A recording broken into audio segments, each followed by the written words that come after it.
Next topic, مزی کے خارج ہونے سے غسل واجب نہیں ہوتا۔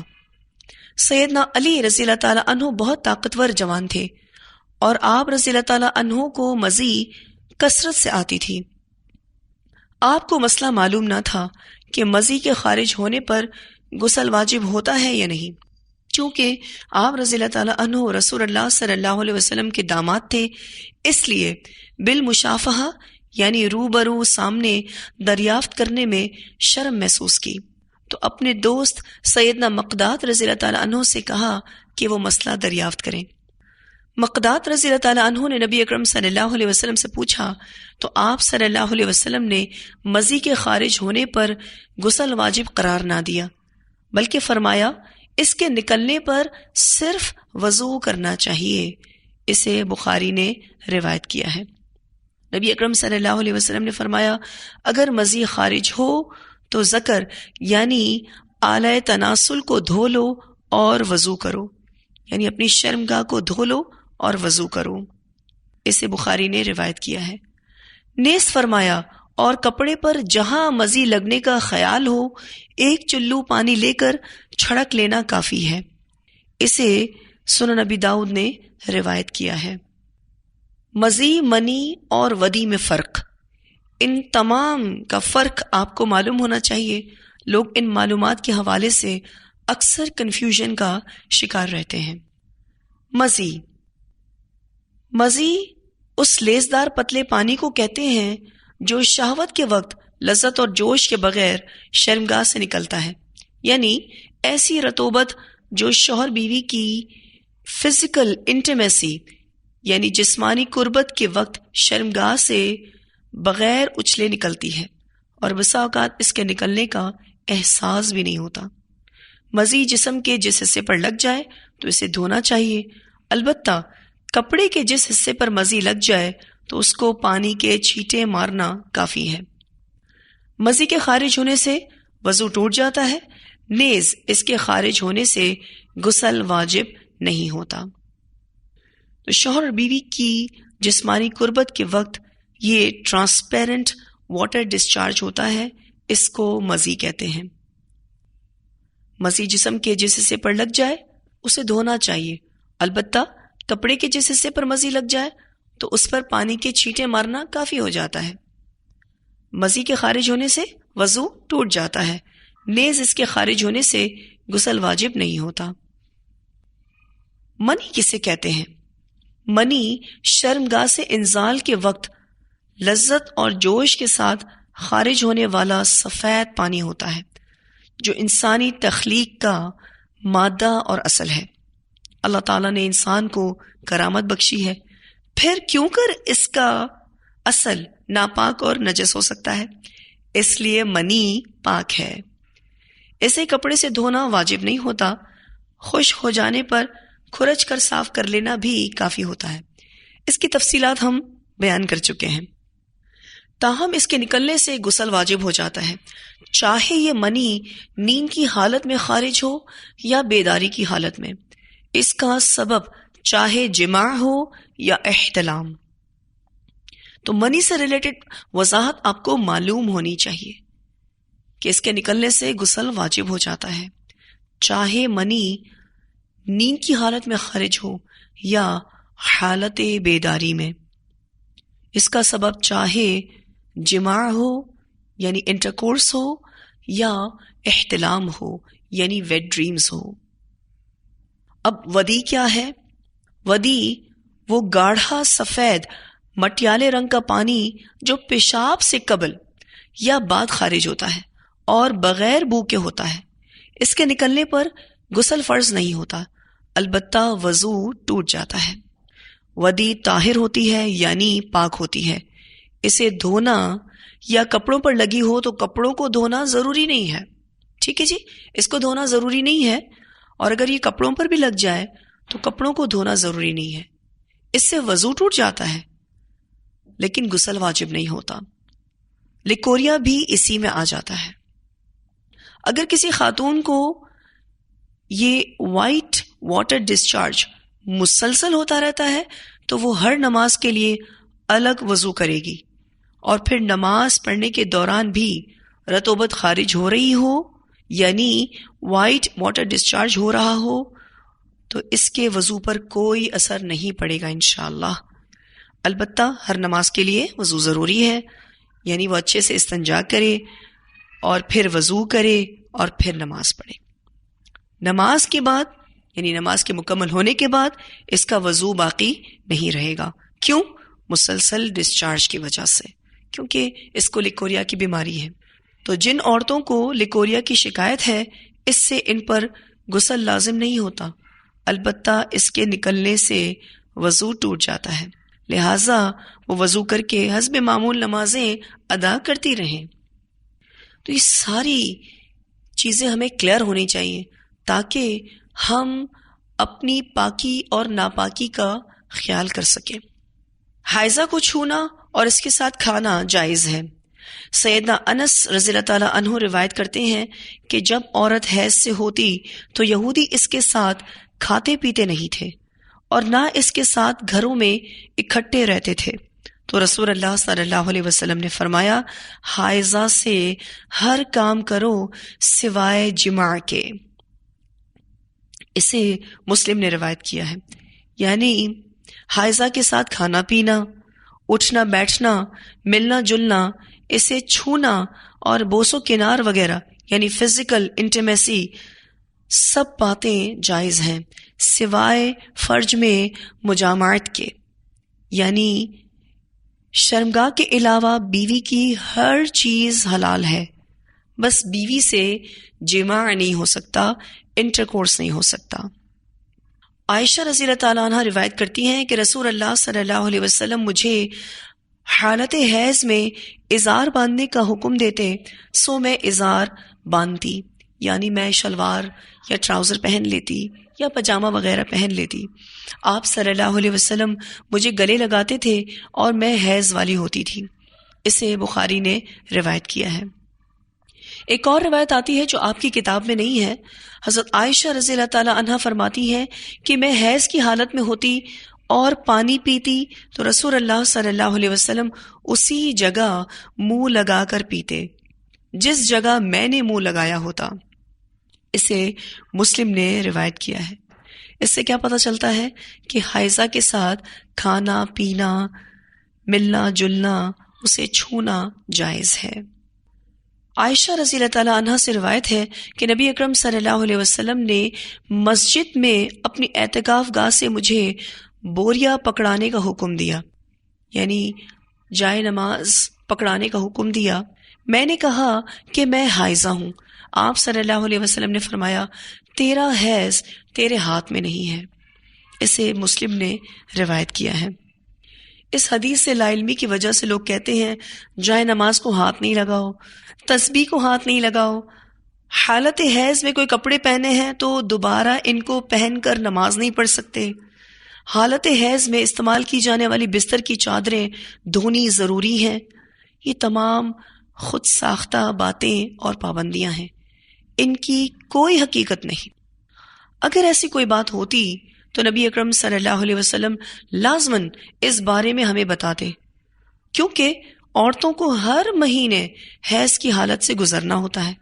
یہ کوئی معمولی مسئلہ تو نہیں تھا، کوئی چھوٹا مسئلہ تو نہیں تھا، کوئی نظر انداز کیا جانے والا تو مسئلہ نہیں تھا، یہ تو بہت اہم مسئلہ ہے۔ اس سے ریلیٹڈ ہر ڈیٹیلز اہم ہیں۔ ایسے کیسے ہو سکتا ہے کہ یہ سب چیزیں منع ہوں اور آپ صلی اللہ علیہ وسلم ہمیں بتانا بھول گئے ہوں؟ ایک اور روایت آتی ہے، عائشہ رضی اللہ تعالیٰ عنہا سے روایت ہے، نبی اکرم صلی اللہ علیہ وسلم میری گود کو تکیہ بنا کر قرآن کریم کی تلاوت کرتے تھے حالانکہ میں حائضہ ہوتی تھی۔ اسے بخاری نے روایت کیا ہے۔ آپ دیکھیں تو یہ روایت بخاری کی ہے، اور باقی دیگر احادیث بھی جو آپ پڑھ رہے ہیں یا تو وہ بخاری میں آتی ہیں یا پھر مسلم میں آتی ہیں۔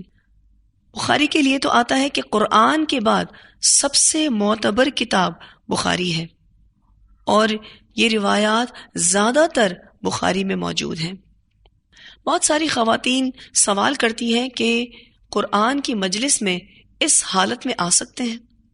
ابھی جو ہم نے آخر میں حدیث پڑھی جس میں آپ صلی اللہ علیہ وسلم نے حضرت عائشہ رضی اللہ تعالی عنہا کی گود میں سر رکھ کر قرآن پڑھا جبکہ وہ حالت حیض میں تھی. آپ صلی اللہ علیہ وسلم نے تو ان کو ایسا نہیں کہا کہ تم حیض سے ہو تو کمرے سے باہر چلی جاؤ کیونکہ مجھے قرآن پڑھنا ہے، تم یہاں نہیں بیٹھ سکتی. ایسا کچھ بھی رسول اللہ صلی اللہ علیہ وسلم نے نہیں کہا، بلکہ کتنا کمفرٹیبل نبی اکرم صلی اللہ علیہ وسلم نے حضرت عائشہ کو کیا. آپ دیکھیں ویسے بھی عورت نماز روزے سے دور ہے، پھر اگر اسے اپنوں سے بھی دور کر دیا جائے، اس کے ساتھ سوشل ڈسٹنس رکھا جائے، اس کے ساتھ اٹھا بیٹھا نہ جائے، کھایا پیا نہ جائے، اور اس طرح کی اور پابندیاں لگا دی جائیں جس سے اس کا مینٹل سٹریس بڑھ جائے، تو آپ سوچیں پھر اس کی ذہنی حالت کیا ہو جائے گی. ویسے بھی وہ تکلیف سے گزر رہی ہے. ہم سب خواتین اس بات کو اچھے سے جانتی ہیں کہ حیض کی حالت تکلیف کی حالت ہے، کتنا مینٹل سٹریس بھی اس حالت میں ہوتا ہے. اگر آپ واقعی 5 وقت کی نماز پڑھنے کی عادی ہیں تو نماز سے دور ہونے کا بھی ایک ڈپریشن ہوتا ہے. بے شک اللہ نے یہ پابندی لگائی ہے، لیکن ایک مسنگ فیلنگز تو پھر بھی ہوتی ہیں. ہم نماز کو مس کر رہے ہوتے ہیں، ہم روزے کو مس کر رہے ہوتے ہیں. آپ دیکھیں حالت حیض میں عورت پر خود ساختہ پابندیاں یہ کہہ کر لگائی جاتی ہیں کہ وہ ناپاک ہے، تو اس سے پھر کھانا کیوں پکوایا جاتا ہے، کپڑے کیوں دھلوائے جاتے ہیں، اور گھر کے دیگر کام اس سے کیوں کروائے جاتے ہیں. اگر عورت ناپاک ہے، اس کے پہنے ہوئے کپڑے ناپاک ہیں، اس کے ہاتھ ناپاک ہیں، اس کا اٹھنا بیٹھنا جہاں ہو وہ جگہ ناپاک ہے، تو پھر اس سے دیگر کام کیوں کروائے جاتے ہیں. یعنی آپ دیکھیں تو ایسی ان نیچرل سی پابندیاں عورت پر لگائی جاتی ہیں جس کو نہ دل مانتا ہے نہ دماغ. تو کتنا زیادہ ضروری ہے دین کی سمجھ بوجھ حاصل کرنا، دین کے فقہ حاصل کرنا. پھر اگلا ٹاپک جنبی کے قرآن پڑھنے کی کراہت. حالت جنابت میں قرآن حکیم کی تلاوت کے ممنوع ہونے کے بارے میں سیدنا علی رضی اللہ تعالی عنہ سے صحیح حدیث مروی ہے کہ رسول اللہ صلی اللہ علیہ وسلم کے متعلق وہ کہتے ہیں، رسول اللہ صلی اللہ علیہ وسلم کو قرآن پڑھنے سے جنابت کے سوا اور کوئی چیز نہیں روکتی تھی. اسے سنن ابی داؤد نے روایت کیا ہے. اب آپ یہاں دیکھیں تو حالت جنابت کی بات ہو رہی ہے، حالت حیض کی نہیں. حضرت علی نبی اکرم صلی اللہ علیہ وسلم کے بارے میں بتا رہے ہیں کہ آپ صلی اللہ علیہ وسلم کو قرآن پڑھنے سے جنابت کے سوا اور کوئی چیز نہیں روکتی تھی. حافظ ابن حجر عسقلانی رحمہ اللہ نے فرمایا، حق یہ ہے کہ یہ حدیث حسن کی قسم سے ہے اور دلیل بننے کے لائق ہے، یعنی اس کو دلیل بنایا جا سکتا ہے. اس حدیث سے معلوم ہوا کہ جنبی کے لیے قرآن پڑھنا جائز نہیں ہے، چونکہ جنابت عموماً ایک اختیاری حالت ہے جس کا ازالہ بھی اختیاری ہے. یعنی غسل کر کے یا کسی وجہ سے غسل نہ کرنے کی صورت میں تیمم کر کے انسان اس حالت کو دور کر سکتا ہے. لہٰذا جنبی شخص کے لیے قرآن کریم کی تلاوت جائز نہیں ہے. سیدنا علی رضی اللہ تعالیٰ عنہ سے موقوفاً بھی حسن سند کے ساتھ یہ روایت آئی ہے کہ قرآن مجید اس وقت تک پڑھو جب تک جنبی نہ ہو جاؤ، اور اگر جنابت لاحق ہو جائے تو پھر ایک حرف بھی نہ پڑھو. اسے دارقطنی نے روایت کیا ہے. سیدنا ابن عمر رضی اللہ تعالیٰ عنہ سے روایت ہے، رسول اللہ صلی اللہ علیہ وسلم پیشاب کر رہے تھے کہ وہاں سے ایک آدمی گزرا، تو اس نے آپ صلی اللہ علیہ وسلم کو سلام کیا، مگر آپ صلی اللہ علیہ وسلم نے اسے سلام کا جواب نہیں دیا. اسے مسلم نے روایت کیا ہے. تو اس حدیث سے کیا پتہ چلتا ہے کہ جب حدث اصغر کی حالت میں سلام کا جواب دینا مکروہ ہوا تو جنبی کا قرآن کی تلاوت کرنا بالاولی مکروہ ہوا. البتہ باقی اذکار کی بابت امام نووی رحمہ اللہ فرماتے ہیں کہ جنبی کے لیے تسبیح، تحمید، تکبیر اور دیگر دعائیں اور اذکار بالاجماع جائز ہیں.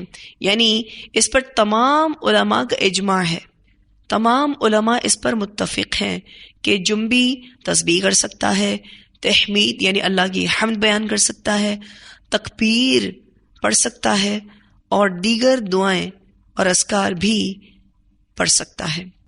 عائشہ رضی اللہ تعالیٰ عنہ فرماتی ہیں کہ رسول اللہ صلی اللہ علیہ وسلم ہر حال میں اللہ کا ذکر کرتے رہتے تھے۔ اسے مسلم نے روایت کیا ہے۔ تو خلاصہ کیا ہے اس ٹاپک کا کہ جنبی کے لیے قرآن پڑھنا جائز نہیں۔ اگلا ٹاپک، کیا حائضہ قرآن پاک کی تلاوت کر سکتی ہے؟ بہت اہم ٹاپک ہے۔ حالت حیض اور نفاس میں قرآن کریم کی تلاوت کے ممنوع اور ناجائز ہونے کے بارے میں کوئی مقبول یعنی صحیح یا حسن حدیث نہیں ہے، لہٰذا حائضہ عورت قرآن چھوئے بغیر زبانی تلاوت کر سکتی ہے، جبکہ ذکر و اذکار اور دعائیں بالاجماع جائز ہیں۔ اس کی دلیل عائشہ رضی اللہ تعالیٰ عنہ کی حدیث ہے۔ آپ رضی اللہ تعالیٰ عنہ فرماتی ہیں کہ میں ایام حج میں حائضہ ہو گئی تو رسول اللہ صلی اللہ علیہ وسلم نے فرمایا، بیت اللہ کے طواف کے علاوہ ہر وہ کام کرو جو حاجی کرتا ہے۔ اسے بخاری نے روایت کیا ہے۔ اب اگر قرآن پڑھنا منع ہوتا تو آپ صلی اللہ علیہ وسلم حضرت عائشہ رضی اللہ تعالیٰ عنہا سے کہتے کہ طواف کعبہ نہیں کر سکتی اور قرآن نہیں پڑھ سکتی، لیکن نبی اکرم صلی اللہ علیہ وسلم نے ایسا کچھ نہیں کہا۔ اب آپ بتائیے کہ کیا کوئی حاجی آپ کو ایسا ملے گا جو ایام حج میں قرآن نہ پڑھتا ہو؟ نبی اکرم صلی اللہ علیہ وسلم نے حضرت عائشہ رضی اللہ تعالیٰ عنہ سے فرمایا کہ بیت اللہ کے طواف کے علاوہ ہر وہ کام کرو جو حاجی کرتا ہے۔ بیت اللہ کا طواف تم نہیں کر سکتی کیونکہ تم مسجد میں داخل نہیں ہو سکتی۔ ام عطیہ رضی اللہ تعالیٰ عنہ فرماتی ہیں کہ رسول اللہ صلی اللہ علیہ وسلم نے حیض والی عورتوں کو بھی عیدگاہ کے روز عیدگاہ جانے کا حکم دیا تاکہ وہ لوگوں کی تکبیروں کے ساتھ تکبیریں کہیں اور ان کی دعا کے ساتھ دعا کریں، لیکن نماز نہ پڑھیں۔ اسے بخاری نے روایت کیا ہے۔ اب آپ دیکھیے کہ عورت حیض سے ہے، لیکن رسول اللہ صلی اللہ علیہ وسلم نے اسے بھی عید کے روز عیدگاہ میں جانے کا حکم دیا، کہا تم وہاں جاؤ، بے شک نماز کی جگہ سے الگ بیٹھو، لیکن جب وہاں پر لوگ تکبیر پڑھیں گے تو تم ان کے ساتھ تکبیر پڑھ سکتی ہو، جب وہاں پر دعائیں ہوں گی تو تم ان کے ساتھ دعا کر سکتی ہو۔ جو لوگ حالت حیض میں قرآن پڑھنے سے منع کرتے ہیں وہ یہ کہتے ہیں کہ آپ اذکار کر سکتی ہیں، تو کتنے ایسے اذکار ہیں جو قرآنی ہیں، تو پڑھنے کا جواز ان سے بھی مل رہا ہے۔ ان کا یہ کہنا کہ جو اذکار قرآنی ہیں وہ تو آپ پڑھ سکتی ہیں، لیکن دیگر جو قرآن میں ہے وہ آپ نہیں پڑھ سکتے۔ اگر منع ہوتا تو سبھی کچھ منع ہوتا، اگر قرآن پاک پڑھنا منع ہوتا تو سب کچھ پڑھنا منع ہوتا، اور اگر کچھ منع ہوتا اور کچھ جائز ہوتا تو اس کو بھی حدیث سے واضح کیا جاتا۔ اب وہ کون سی حدیث ہے جس کو یہ بیان کرتے ہیں اس دلیل کی بنا پر کہ حائضہ قرآن نہیں پڑھ سکتی؟ آپ کو بھی وہ حدیث معلوم ہونی چاہیے۔ وہ حدیث یہ ہے، رسول اللہ صلی اللہ علیہ وسلم نے فرمایا، نہ حائضہ عورتیں اور نہ جنبی عورتیں اس میں سے یعنی قرآن میں سے کچھ پڑھیں۔ اسے ترمذی نے، ابن ماجہ نے اور دارقطنی نے روایت کیا ہے۔ ایون یہ حدیث بیہقی میں بھی آتی ہے، لیکن یہ حدیث ضعیف ہے۔ اس میں ایک راوی ہے اسماعیل بن عیاش حجازی، جس کی وجہ سے یہ روایت ضعیف ہے۔ شیخ الاسلام ابن تیمیہ رحمہ اللہ نے کہا، اہل حدیث کے اجماع کے مطابق یہ حدیث ضعیف ہے۔ تو اوتھینٹک علماء کا خیال یہ ہے، یا آپ کہہ لیں رائے یہ ہے، یا فیصلہ یہ ہے کہ حائضہ عورت کے لیے قرآن پڑھنا جائز ہے، جو کہ مالک کا قول ہے اور احمد کی روایت پر ہے، جسے شیخ الاسلام ابن تیمیہ نے منتخب کیا ہے۔ پھر یہ کہ امام شوکانی رحمہ اللہ کہتے ہیں کہ اصول جائز اور حل ہے جب تک ممانعت کی دلیل نہ ہو۔ یعنی اصول کیا ہے کہ ہر چیز جائز ہے، ہر چیز حل ہے یعنی حلال ہے، جب تک کہ ممانعت کی یعنی منع کرنے کی دلیل نہ ہو، اور کوئی ایسی دلیل نہ ہو جو حائضہ عورت کو قرآن کی تلاوت سے روکتی ہو، بلکہ آپ صلی اللہ علیہ وسلم کے زمانے میں عورتیں حیض کی حالت میں تھیں اور آپ صلی اللہ علیہ وسلم نے انہیں قرآن پڑھنے سے منع نہیں فرمایا، بالکل اسی طرح سے انہیں ذکر اور دعا کرنے سے بھی منع نہیں کیا۔ آپ مجھے یہ بتائیے کہ قرآن کی تلاوت کا حکم کس نے دیا ہے؟ قرآن کی تلاوت کا حکم اللہ تعالیٰ نے دیا ہے، اور اس پر اجر عظیم کا وعدہ بھی کیا ہے، اس لیے اس سے کسی کو روکا نہیں جا سکتا سوائے اس کے جس کے لیے کوئی ثبوت ہو، کوئی دلیل ہو۔ تو ہم کیسے حائضہ عورت کو قرآن کی تلاوت سے روک سکتے ہیں جبکہ کوئی ثبوت بھی نہیں، کوئی دلیل بھی نہیں؟ اب اکثر علماء یہ کہتے ہیں کہ حالت جنابت اور حالت حیض ایک دوسرے کے مشابہ ہیں، یعنی سملر ہیں۔ تو اگر کوئی عالم حالت جنابت کو حالت حیض سے تشبیہ دے کر یہ حکم لگاتا ہے کہ حیض والی عورت اور نفاس والی عورت قرآن نہیں پڑھ سکتی، تو ان کو یہ معلوم ہونا چاہیے کہ حالت جنابت کا وقت مختصر اور اس سے پاکی حاصل کرنا انسان کے اختیار میں ہے، جبکہ حالت حیض کا وقت طویل اور اس سے پاکی عورت کے ارادے اور اختیار سے نہیں۔ کیسے یہ دونوں حالتیں سیم ہو سکتی ہیں؟ حالانکہ حالت جنابت کا وقت تو مختصر ہوتا ہے اور حالت حیض کا وقت طویل ہے۔ حالت جنابت سے پاکی حاصل کرنا انسان کے اختیار میں ہے، جبکہ حالت حیض سے پاکی عورت کے ارادے اور اختیار سے نہیں ہے۔